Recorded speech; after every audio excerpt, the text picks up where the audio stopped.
Hello and welcome to Pathashala. In this video, we will discuss the lead bank scheme, an important topic under economy and finance for UPSC and RBI exams.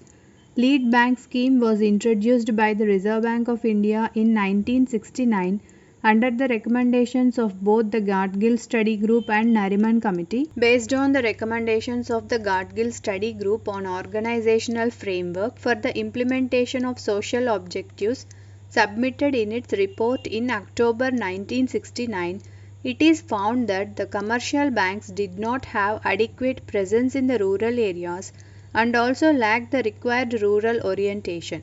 And because of that, the study group recommended the adoption of an area approach to deal with the plans and programs for the development of an adequate banking and credit structure in the rural areas. Before moving further, please subscribe to Pathshala. A committee of bankers on branch expansion program of public sector banks appointed by the Reserve Bank of India under the chairmanship of Shri F.K.F. Nariman included the idea of an area approach in its report in November 1969, recommending that in order to enable the public sector banks to discharge their social responsibilities, each bank should concentrate on certain districts where it should act as a lead bank. Based on these recommendations, the lead bank scheme was introduced in December 1969 by the Reserve Bank of India. What is an area approach? Area approach is to go for targeted and focused banking. Under this area approach, the district would be taken as the units and each district would be allotted to a particular bank that will perform the role of a lead bank. Objectives of the lead bank scheme: eradication of unemployment and underemployment, raising the standard of living for the poorest of the poor, provision of some of the basic needs of the people who belong to the poor sections of the society. All the districts in the country except the metropolitan cities of Mumbai, Kolkata, Chennai and Union Territories of Chandigarh, Delhi and Goa were allotted among public sector banks and a few private sector banks.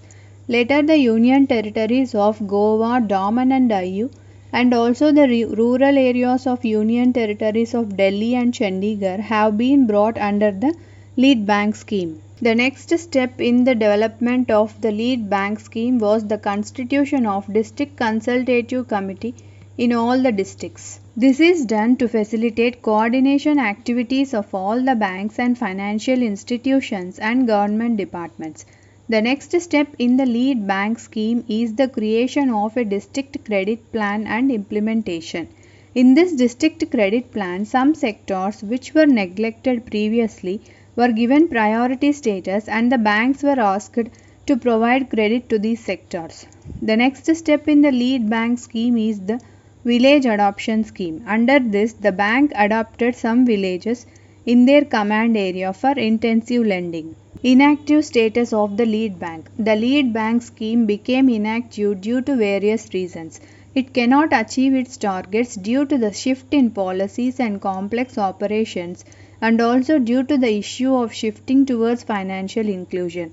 Another reason for the failure of this scheme is the lack of coordination between the district planning authorities and the banking institutions in that particular district and also the lack of coordination between NABARD and the lead bank. Usha Thorat Committee on bringing back the lead bank scheme. To revitalize the lead bank scheme, the Government of India has constituted a high power committee headed by Mrs. Usha Thorat, then Deputy Governor of the Reserve Bank of India, to suggest the reforms in the lead bank scheme. This committee recommended expanding the scope of the scheme and suggested a sharper focus on facilitating financial inclusion rather than a review of the government-sponsored credit schemes. The other recommendations by the Usha Thorat Committee include the lead bank scheme should be continued to accelerate financial inclusion in the unbanked areas of the country. Private sector banks should be given a greater role in the lead bank scheme action plans, particularly in the areas of their presence. Enhance the business correspondent model, making banking services available in all villages having a population of about 2000 and relaxation in the know your customer norms for small value accounts. What are the advantages of the lead bank scheme? spread availability of banking facilities in all over the country, to interlink commercial and cooperative banks, effective branch expansion, better relationship between government and the banks, integration of credit activities of banks, identifying and eliminating the bottlenecks in the development of a district, assist in the implementation of the district plan. This is about the lead bank scheme. Please do like, share and comment. Also subscribe to this channel. Thank you. Have a great time.